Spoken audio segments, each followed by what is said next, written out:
looks like he's coming our way. Hopefully we can scare him away.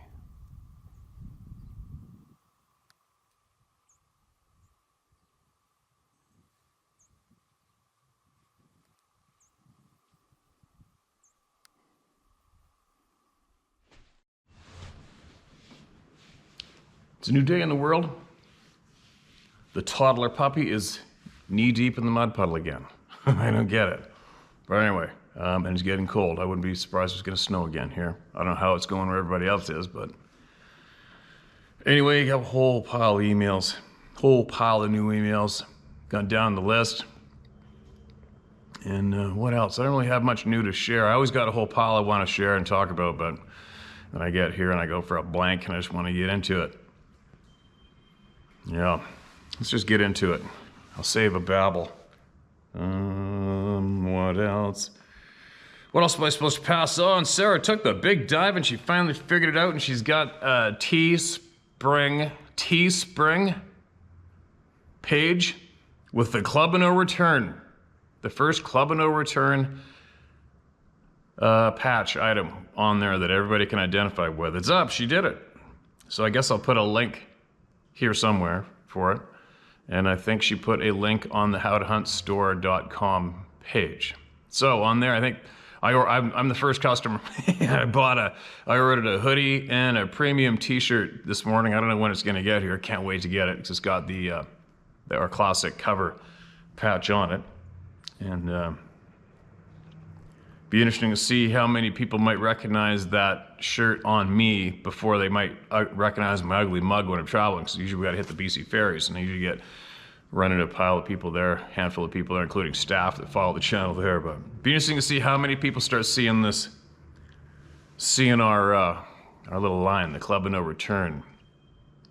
Then I think she got two other ones are coming next, two variations of the Club of No Return stickers, shirts, whatever it is. Anyway, there you go. I'm the messenger. I did my part. Now, let's get into it. This is titled, Did I Have Two Encounters? I see, please don't use my name. I'm still working.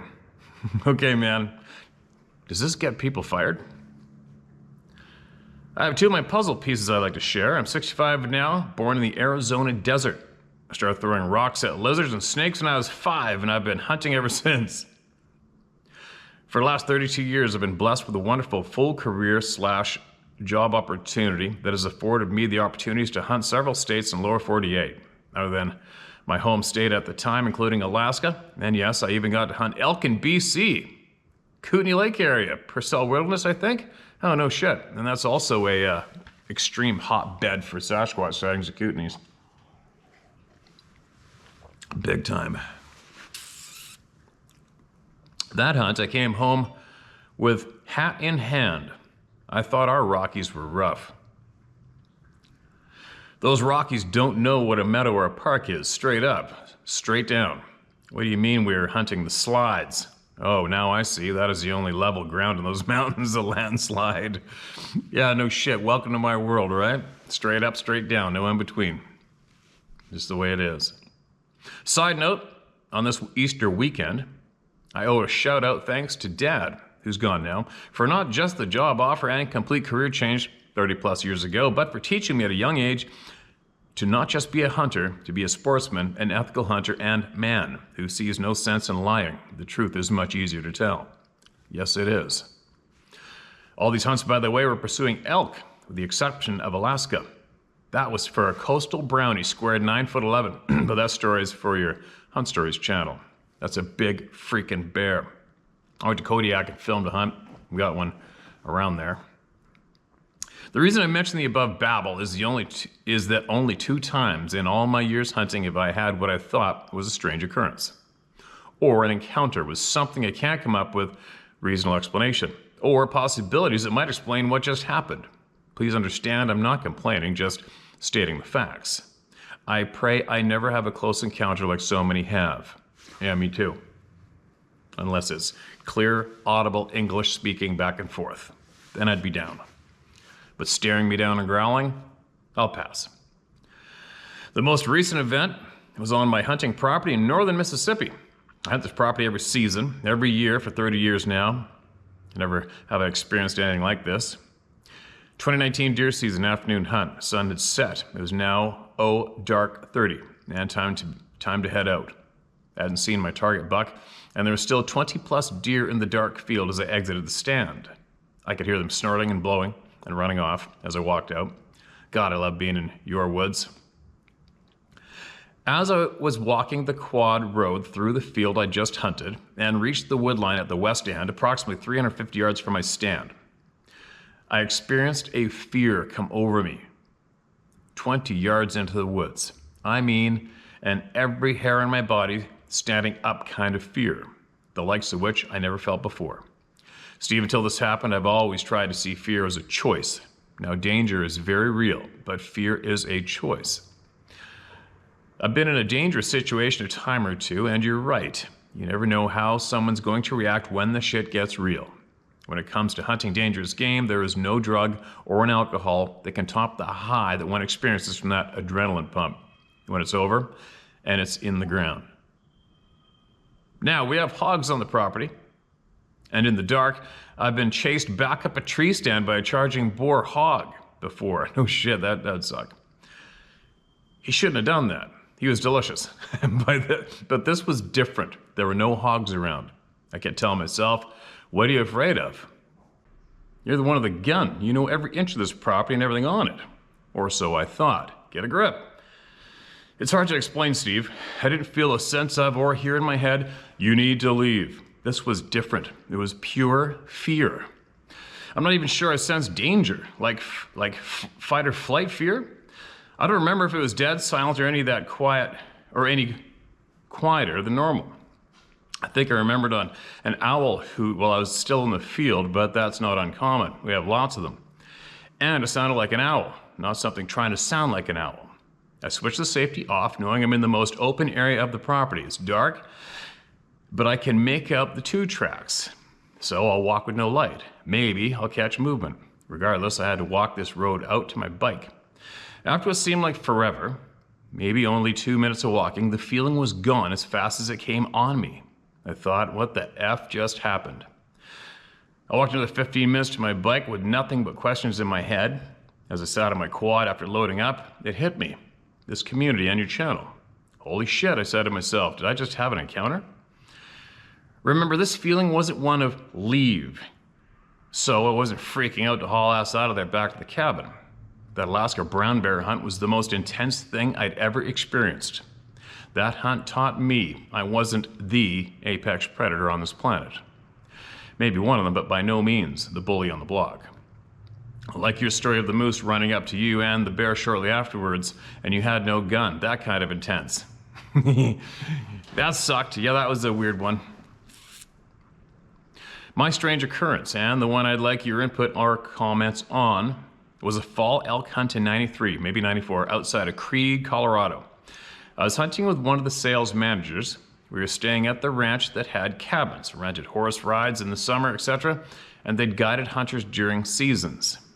The owner knew my sales manager, and because they had not clients that week, he was gracious and kind enough to loan us 2 horses, a trailer, and a truck to pull it for our first morning hunt.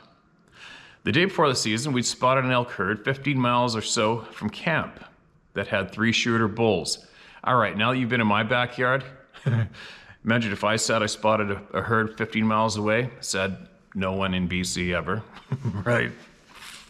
We arrived at the trailhead and started up the trail well before daylight. After an hour or so, we tied up the horses, and 5 minutes after daylight, I had a good bull on the ground. My hunting partner, who was within hearing distance, came to my assistance saying, "What the hell, we just got here." After helping me clean and quarter up the animal, he said, "Take my horse and go back to camp and get 2 pack horses, the 4-horse trailer, and come back up. I'm going to continue to hunt." Now, Steve, this is where I'd like to hear your thoughts. I'm not a horseman, so I'm not familiar with what freaks out horses. So, I'm leading this horse down the same trail we just come up 2.5 hours ago, happy as a lark. Got a good bull on the ground, riding a horse off the mountain. I'm on top of the world, right? When all of a sudden, both horses started to freak, blowing, snorting, and backpedaling, making horse noises that told me, Hell no, we ain't going this way. They seem just short of rearing up, and I'm shitting myself. I cannot smell anything, but they must have. My horse turns back uphill and refused to continue down that trail. So I let him go the direction he wanted to go. Here's the scenario. Trail is just below the ridge line. We're heading north to south. Wind is blowing from east to west, about 25 miles per hour. The wind comes up over the top of the ridge to my left. I think out loud as we're heading back uphill, bear kill or lion? I removed my 7mm STW from the, well, that's a cannon, from the gun scabbard, then jacked one in the pipe. The horse leads me and the other horse down the canyon, downwind from where we just were. I'm wondering, why aren't you still smelling what freaked you out? And he heads up to the next ridgetop. Good point. I'm gonna sneeze. I'm wondering, why aren't you still smelling what freaked you out? And he heads back up to the next ridgetop. Only then does he allow me to point us back down that ridge. Only there's no trail on this ridge, and going was slow. And I'm cradling a rifle. After a bit, I get them to cross back down into the canyon, into the wind, up the other side of the trail, and back to the trailer with no other issues. When I got back to camp, I informed the owner of why I'm back and how the horses reacted coming down the trail. Not having a lot of experience with horses, I was concerned about leading 4 horses back up there. The owner said that their reaction was odd. He said that these are mountain horse and they are used to blood and don't get spooked easily. He told me, if either of these 2 pack horses give you any guff when loading them up, just get some blood on your hand and wipe it on his nose. And I said, okay. Side note, while in camp, I went to the camp and strapped on my Western-style holster with my 44 mag in it. I arrived back at the trailhead and led all 4 horses up the same trail, right past the spot they refused to come down. A couple hours earlier, what the F? I was all prepared for another cross-canyon sidebar or worse, encountering a lion or bear protecting a kill site. I loaded up the elk, I explained my event to my hunting buddy, and went back down that trail with no issues. Then about 6 months or so ago, on one of your shares, you mentioned something about your horses only seeming to get nervous when a moose is around. Could that have been what spooked my horses that day?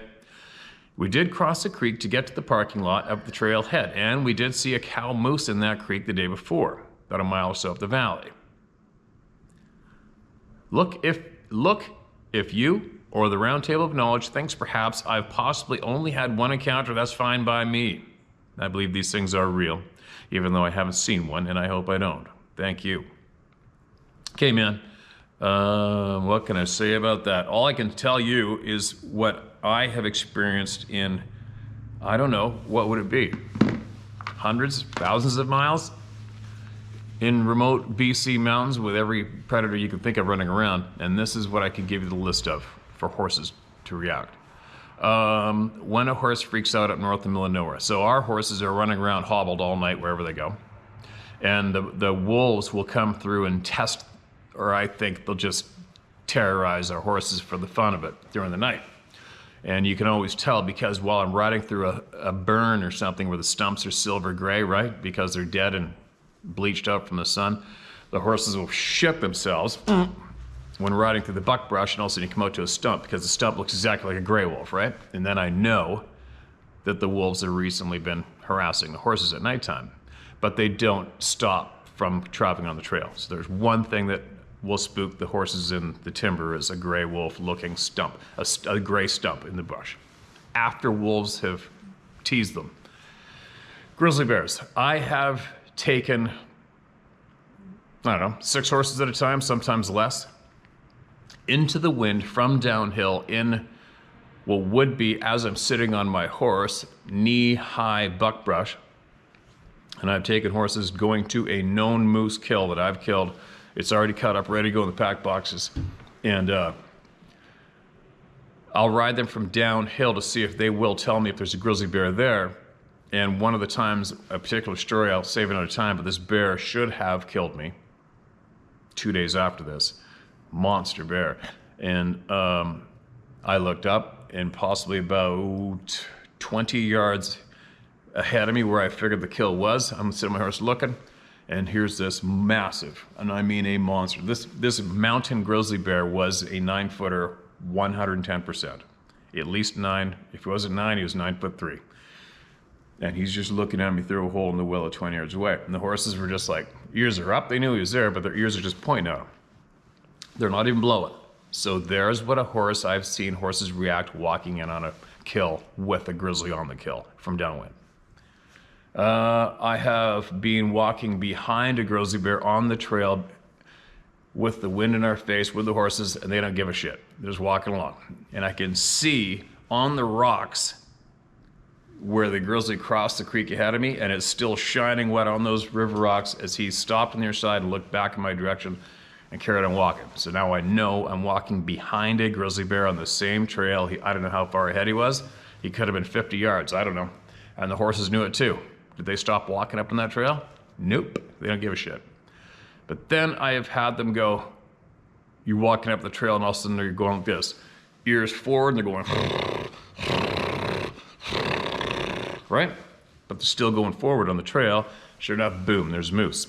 And the reason they get a little nervous from the moose is because during the rut, the bull moose, which are about as smart as a stick, decide they want to mount a horse, right? So I would be nervous too, right? If I'm out trying to just hang out and get my feed during the night, and here comes this frickin' monster thing with horns on his head with a boner trying to jump on me. No thanks, not one of those guys again. Right? We've even had those things in the remote BC. We've even had rutting bull moose walking behind us, grunting, trying to get up tight to our pack horse behind you. Right? Try shaking one of those things. But anyway, so there's an example of what happens with the moose.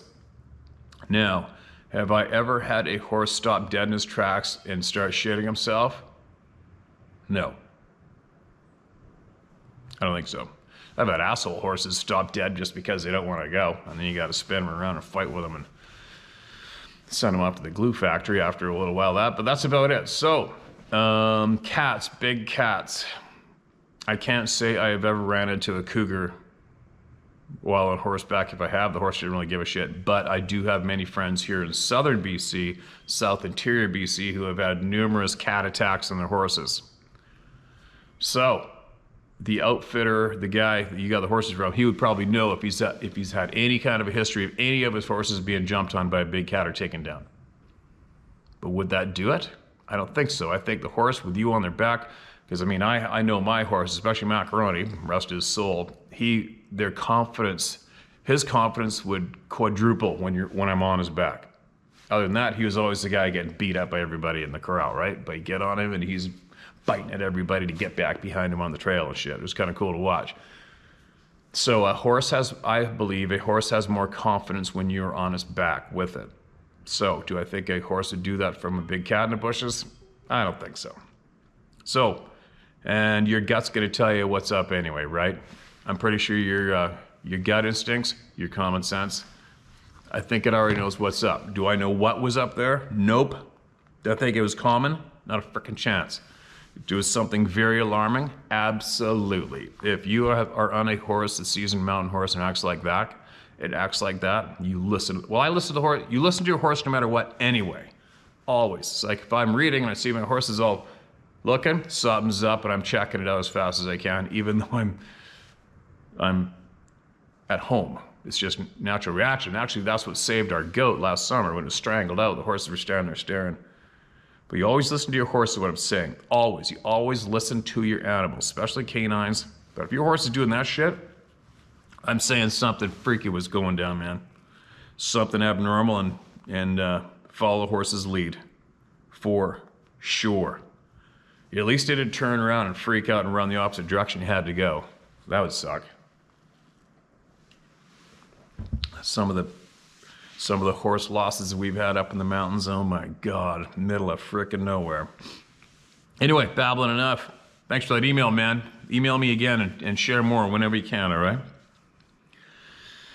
This is titled First Nation Choctaw Info. Thank you for your platform. Both my parents are Choctaw. I want to address the oral stories about Sabe. Yes, oral stories say the Sabe come with our people as they left China and came towards North America as families. They worked with and respected the Choctaw without fear.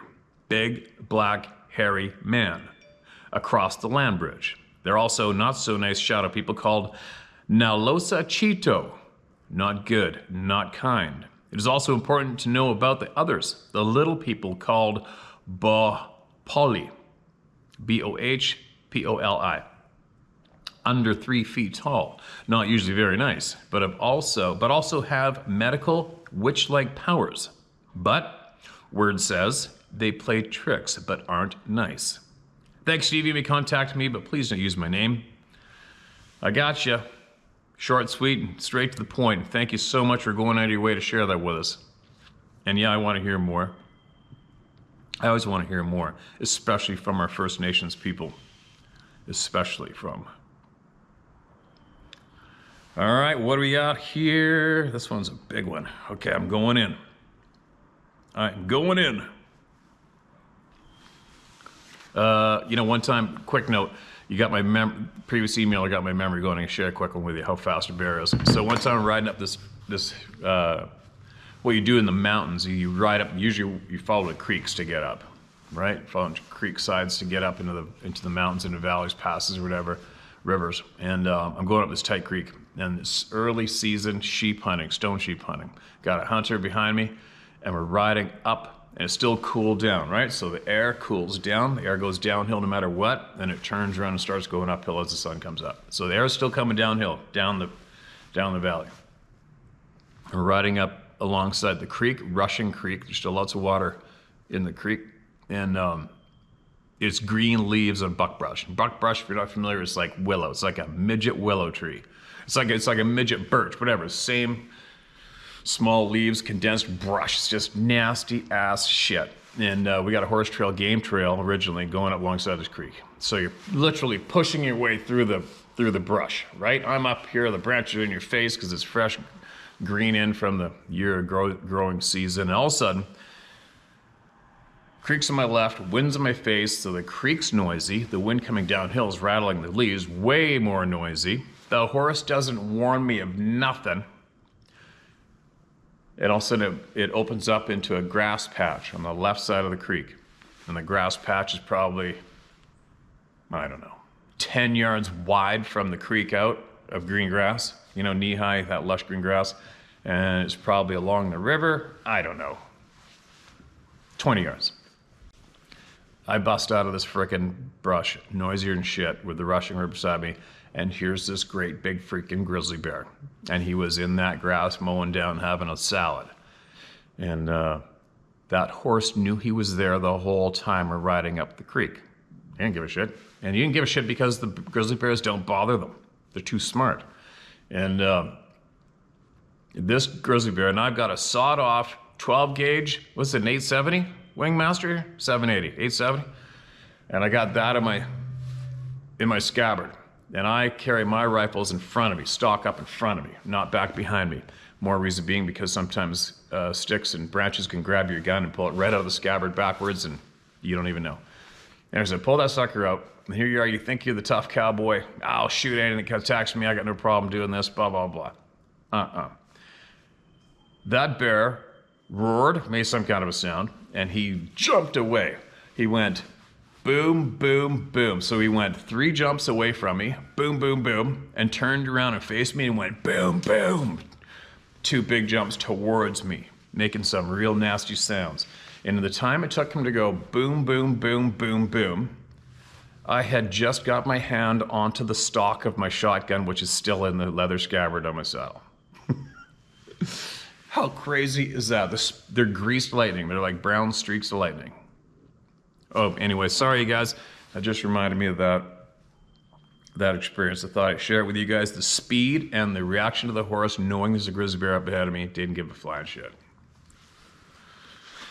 Anyway, here we go. This is another email titled Feeling Alienated. You asked for it all. Here it is. All right, let's get into it. Hello, Steve. You can use my name because you and all the people have given me the strength to speak out. My name is Enchantra Mead. You can call me Chant for short. I'm a 50-year-old Cherokee/Choctaw Native American, God-fearing woman from Chattanooga, Tennessee. I've only been watching for a month now, binge. Excuse me. but I've learned so much and would appreciate it if you or anyone else could help explain why I'm experiencing all these different things. All right, we're here for you. Number 1. Okay, my story starts at about age 3. I was always afraid of something outside my windows. 2 different houses, and in both places I was scared. Then at age 4 and 5, I was able to astral projection.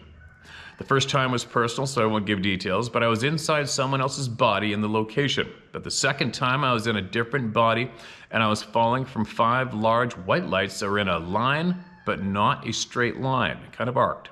I felt myself fall into a body of water, feeling the water go around my body as I fall deeper in the water.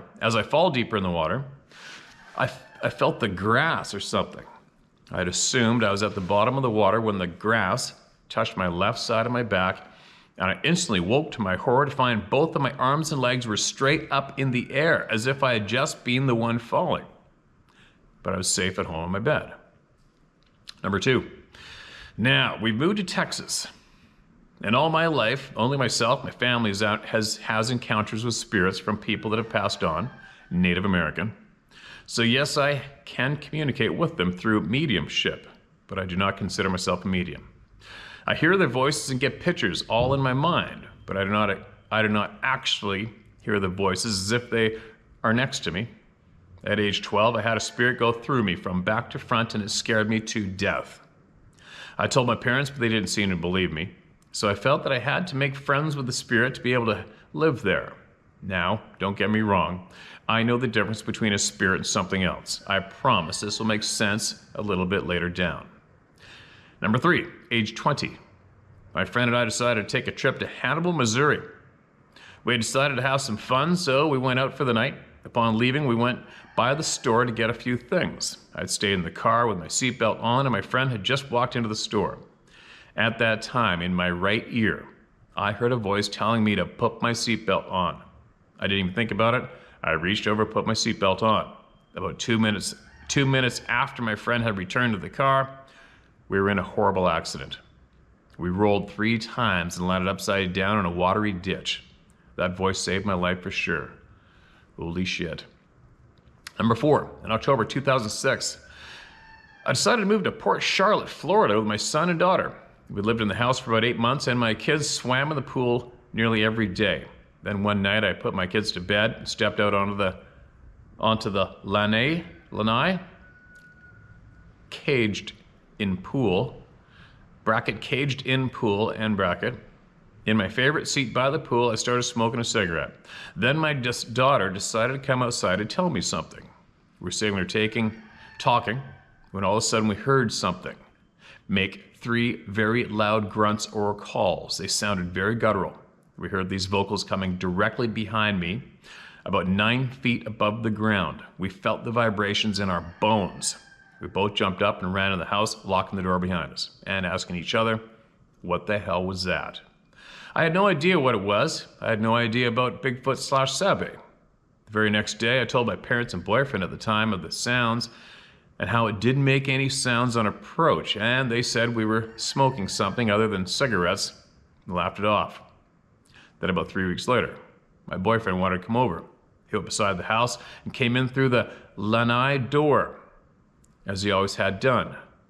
Tried to be quiet because it was late and the kids were in bed. He asked if he could take a shower because he had just got done with work. When we got out, I went to the closet door and he walked up to the vanity and looked in the mirror.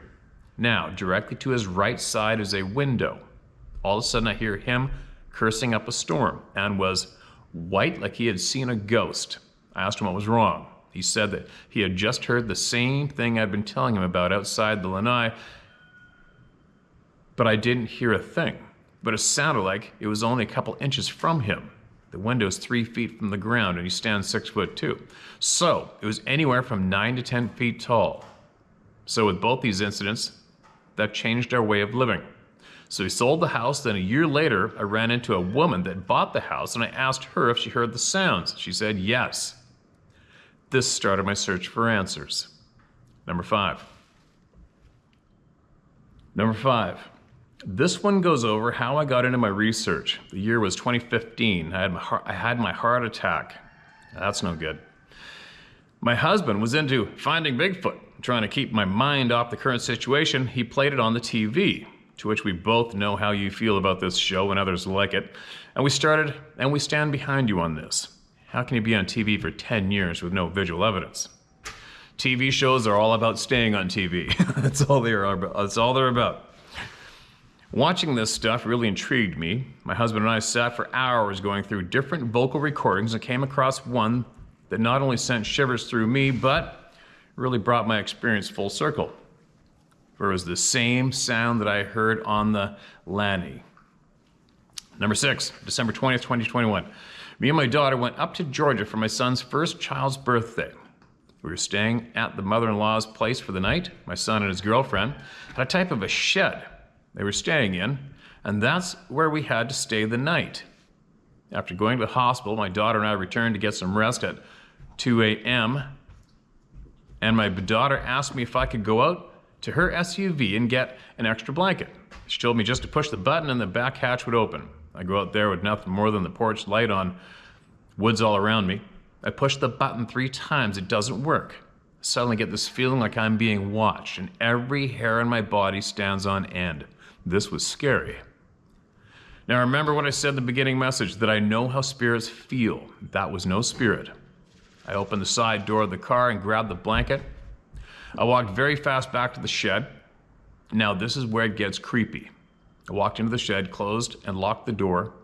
My daughter and I, plus a large boxer named Bama, could hear large, heavy bipedal footsteps walking right outside the door. Bama was standing in front of me with her nose almost touching the door, with every hair on her back standing at attention and growling like she would kill whatever's on the other side of that door. Later that night, my daughter said that she saw a huge, hairy-like man staring at us while we were sleeping. Well, we left first thing that morning. Number 7. Okay, Steve, I've done research, and I watched all the phony Bigfoot shows, and I believe that Sabe was an animal, and I believed that Sabe was an animal, but was different. I had no idea how different until March of 22. Me and my husband had to go back to Georgia to get my son, and I had experience with the Sabe, but I hadn't seen one yet. So I prayed and asked the Lord to let me see one. So we left to get him, and on the way back, I was sitting in the passenger seat looking out the window. I turned to my left to get my drink out of the drink holder when all of a sudden I heard a voice in my right ear that said, "Look back." I turned my head back, and after about a second, my eyes focused and I saw a figure that was at least 8 feet tall. It was running just outside of the forest, or the tree line rather. It resembled the creature from the movie Predator, but was morphing into the cloak. When it was fully cloaked, it vanished. This process was quick. It felt like 5 seconds. I'd asked my son how fast he was going, and he said that he was doing 80 miles per hour. And that changed my opinion about the Sabe that they are trying to sell everybody. I thank God for you and your channel and all you do for the people. I was watching things on YouTube because television is just like it says, tell-a-vision. They tell you what they want you to believe, and it's all crap. Yes, it is. I watched the program Suddenly Died on Rumble. I have some information on what could be causing the fibrous blood clots. It's from the test swabs they're using for the tests that they're doing for the virus. And I have a video for proof. I will send if you want me to. Thank you for all you do. Thank you for that detailed email. You want to send me something that you think is going to help the people, you send it to me, all right? There's no filter here. It's just I got to be a little, what do you say, tactful or whatever. I guess got to get it to you guys accordingly without getting deleted from here. On that note, you wouldn't believe what's going on up here in Canada, Stan, right now, currently. Our regime, and it is a regime, is they're actually getting the medical community to state that if you go against what the government suggests to you, then you are ill. You're mentally ill. They're going to come up with some kind of mental illness labels for those who go against the word of the regime. How crazy is that? And yes, that is fact, unfortunately. Just go see what's going on with Jordan Peterson right now, all right? I'll tell you what, yeah, I'll bite my lip. Let's listen to another one. Another important voice. Thank you again for that email. Please email me back if you have anything that'll help anyone, all right? Steve, important. About eyes and two experiences. All right, you got us. Steve, first of all, thank you for heading the platform of truth, and we here in Northwest Pennsylvania wish you, Sarah, and all your fur babies a very happy and prosperous new year. When was this sent? This is recent. And I wish you a happy new year too. Second, after doing some deep research, I have found that everyone's eyes vibrate and perceive things at different frequency. No shit. There's also a study that says that we may all see the same exact thing slightly different because of this. Went on as far as to say that we may even see colors different because of what we have seen, what we've been taught. No way. To explain this, I've been raised since birth to know that a stop sign is red and white, and you have as well. Now, what if my red is what you know to be blue? You would still know it is red, but if I had one of your eyes and you, one of mine, we may see totally different colors for the same object, depending on which eye we used. I know it's a bit far-fetched, but as they said, sight is one thing that they still know very limited amounts about in the animal kingdom, including humans. They went deeper and got into different brain functions and things that were way over what anyone without a neurologist degree would understand. But everything seemed to come back to vibration and frequency. Everything seems to come back to vibration and frequency, doesn't it? This could explain why two people standing side by side can have one see a Sabe and the other see nothing. It could absolutely explain that. This would also help to explain the pixelation of predator-type sightings being on the edge of what the person's frequency ability. Possibly. Experience 1. I was trout fishing on a local stream near Warren, Pennsylvania, in the Allegheny Mountains, and was having really good luck catching both brown and rainbow trout from under a dirt road bridge. All of a sudden, I got the feeling of being watched. I looked around, didn't see anything at first, but upon dialing that feeling in, I noticed a huge arm wrapped around a big evergreen tree. It was covered with dark hair and had fingernails just like ours.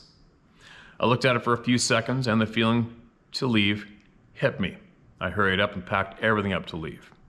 When I turned to leave, I slipped and fell face first into the stream. It was deep enough that I couldn't reach the bottom with my lower body still on the bank. So the only way was to either push the rest of my body into the water or roll my way down to the rock dam, which wasn't but a foot or two out of reach. I managed to roll over and get out and did exactly that.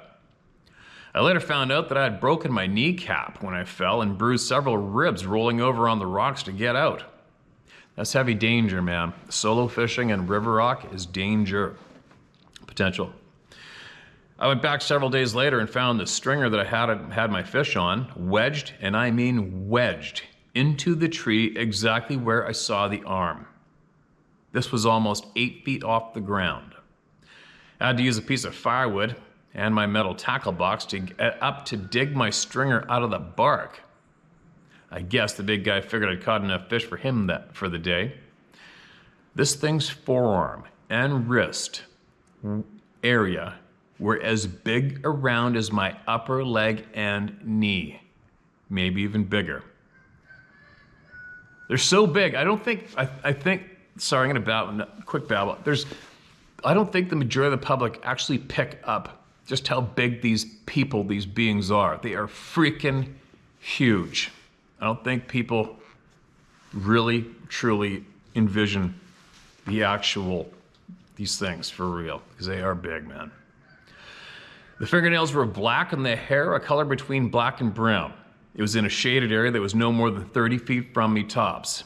I found it to not only I found it to be not only odd, but quite puzzling that it took the fish from a metal stringer, reclipped the hooks that had fish on them, 5, and left the stringer exactly where I saw its arm. I had a .357 Magnum with me, but the thought of using it never crossed my mind.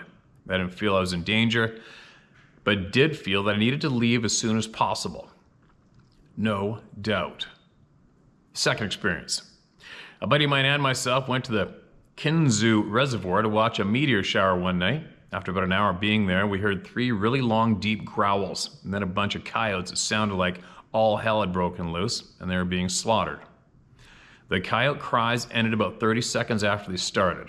We estimate this took place between 150 and 200 yards from our location. We wanted to go and see if we could find any sign of the massacre the next day, but the weather got terrible for the next week and prevented us from going.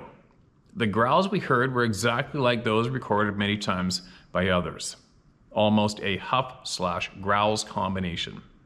Each one lasting between 5 and 10 seconds. Much too long for a bear or deer. Also, we could feel each of its vocalizations in our bodies. Very similar to standing beside an African lion at a zoo when they growl. These things calmed down. We saw a bunch of red and greenish orbs, both in a big field and slightly into the wood line. There was no possible way for a vehicle to be in this area, and the orbs moved from ground level to treetop level. The one red orb seemed to flow a path beside the dirt road, but again went from ground level to treetop level. Also, could have been drones or any other toy because of the thickness of the woods and the bush in the area. You would have heard them too. Because I have a bunch of grandchildren in school and children working in the government, I'll not give a name to be read. Children can be bad enough without giving them ammunition to tease another about having a crazy grandfather that sees and hears Sasquatch. Yeah, no shit. I told my kids and grandkids about my/our experiences and told them to never go into the woods alone without protection or a dog. For some reason, everything from Sasquatch to ghosts and poltergeists seem to be much more common as each day passes. Is it because we can now connect immediately? Or is the veil between existences getting thinner? Myself, I think it's a combination of both. All right, and a quick note for me, so give me a minute. Okay, got you, man. Thanks for sending that email, and thanks for the note at the end. And if you could send me more on that, I'd appreciate it. If you could, if you have anything else, all right? Very, very interesting. All right, let's go down the list, get back down to the bottom. I don't know how long I've been sitting here, but I gotta get my ass in gear. The boss just came driving back up the driveway. All right. Eastern North Carolina, second attempt. Hi, Steve. I'm not trying to be a bother, but I have been waiting to see if you have been able to see this email. My fiance and I were very curious to hear your reaction to this type of sighting. We try to watch every episode, but either have missed this or it's got buried in the pile that you got while you were away. Many thanks. Peace to you and yours. All right, here we go. Got a few emails stacked in one here. Steve, peace and God bless you and yours. I've written several emails to you, which I believe you have shared, most or all of them. I live in the East Neuse River in eastern North Carolina. Okay, the Neuse River is familiar. I hope I didn't read this yet. Back in the winter, I shared 2 encounters which were years apart. This last being in April of 2018, where I encountered a very large 10-foot plus male reddish-brown hare. The field of timber belonged to a paper company and was strip logged shortly thereafter. Excuse me, that was over 3 years ago. The field is now full of regrowth pines mostly, 8 to 10 feet tall, brushy, bright green. The needles on these trees are approximately 8 to 12 inches long. This is important. The other day in late afternoon, I had a job to go to down the road that borders that field. Surprisingly, I saw, without a doubt, a similar sized male, bracket, didn't see the genitalia, just chest and head, bracket. But this was very different, and I can't explain it. With enough sunlight left to distinguish pines from the beast, I couldn't believe this beast was green. Not a bright shamrock green, but the color of the algae that grows on stumps of trees in floodplains. The face was darker and the eyes were pure jet black. The face was squinched. His nose was spread flattish, almost like he smelled a bad fart. The hair on his body looked like shake shingles, overlaid in courses with the hair looking stiff or brushed with a wide comb. It was, I estimate, 4 to 5 inches long, laid flat and like shingles over his body. The hair on top of the head, maybe 6 inches long, looked like a combed wave tilting to the right side of his head, but very stiff and erect. The color of this being blended so well with the environment it was in. I can't figure out how it could have mastered this type of camouflage. Were it not for its shape between the void of trees, I would have missed it entirely. However, since I know they have marked me, we had an intense stare down as I drove slowly past. No doubt. This has disturbed me greatly. I won't tell my girlfriend about it, even though she's heard all my stories. I know what I saw, and I was sober as a judge. Please leave me anonymous. I don't want big paper coming after me. Maybe I'm being paranoid, but I would rather pass unseen without incident. Again, peace to you and yours. And if I have not expressed my sympathies, I feel your loss from your animal friend, Mr. Macaroni. Peace until next time. Okay, thanks for that. That's not a common description, but it's not too surprising. Not too surprising. That's something else to see, and the intense stare down too. Yeah, you imagine what they must think when 99.999% of all the humans just cruise right by them oblivious, then all of a sudden one's looking right at them and they look right back at you and lock eyes the whole way. That would suck, especially that description, right? But one thing I still is confusing to me is, like, especially that being that was waiting for me up on that rock above the trail.